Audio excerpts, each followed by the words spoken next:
നമസ്കാരം. മദ്യനയ കേസിൽ ദില്ലി മുഖ്യമന്ത്രി അരവിന്ദ് കെജ്രിവാളിനെ എൻഫോഴ്സ്മെന്റ് ഡയറക്ടറേറ്റ് അറസ്റ്റ് ചെയ്തതിൽ പ്രതിഷേധിച്ചുകൊണ്ട് ഇന്ന് ദില്ലിയിലെ രാംലീല മൈതാനിയിൽ നടക്കുന്ന INDAയുടെ മെഗാ റാലിയോടനുബന്ധിച്ച് കനത്ത സുരക്ഷയാണ് രാജ്യ തലസ്ഥാനത്ത് ഒരുക്കിയിരിക്കുന്നത്. കോൺഗ്രസ് MP രാഹുൽ ഗാന്ധി, പാർട്ടിയുടെ അധ്യക്ഷനായ മല്ലികാർജുൻ ഖാർഗെ തുടങ്ങിയ നേതാക്കൾ പങ്കെടുക്കുന്ന ഈ ഒരു മെഗാ റാലിയിൽ പ്രതിപക്ഷ സഖ്യത്തിൽ നിന്നുള്ള 13 പാർട്ടികൾ കൂടി പങ്കെടുക്കുമെന്നാണ് നിലവിൽ അറിയിച്ചിരിക്കുന്നത്.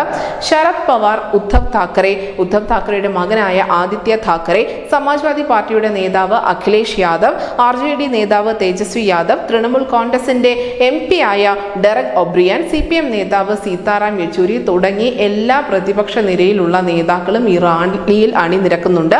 അതിനോടൊപ്പം മറ്റൊരു വിശിഷ്ട വ്യക്തിത്വം കൂടി ഈ റാലിയിൽ പങ്കുചേരാൻ എത്തുന്നുണ്ട്. മറ്റാരുമല്ല, ജയിലിൽ കഴിയുന്ന ജാർഖണ്ഡ് മുൻ മുഖ്യമന്ത്രി ഹേമന്ത് സോറന്റെ ഭാര്യ കൽപ്പന സോറനാണ് ഈ പ്രതിപക്ഷ മുന്നണി നയിക്കുന്ന റാലിയിൽ പങ്കെടുക്കാൻ എത്തുന്നത്. അവർ റാലിയെ അഭിസംബോധന ചെയ്ത് സംസാരിക്കുമെന്ന് തന്നെയാണ് നിലവിൽ പുറത്തു വരുന്ന വിവരം. എന്തായാലും BJP രാജ്യ തലസ്ഥാനത്ത് അരവിന്ദ് കെജ്രിവാളിന്റെ രാജി ആവശ്യപ്പെട്ടുകൊണ്ട് നിരവധി പ്രതിഷേധങ്ങൾ ഇതിനോടകം തന്നെ സംഘടിപ്പിച്ചു കഴിഞ്ഞു. നാളെയും ഇത്തരത്തിലുള്ള ചില നീക്കങ്ങൾ BJP പ്രവർത്തകരുടെ ഭാഗത്തു നിന്നും ഉണ്ടാകാനുള്ള സാധ്യതയുണ്ട്. അതുകൊണ്ട് തന്നെ രാജ്യ തലസ്ഥാനത്ത് കനത്ത സുരക്ഷയാണ് ഒരുക്കിയിരിക്കുന്നത്.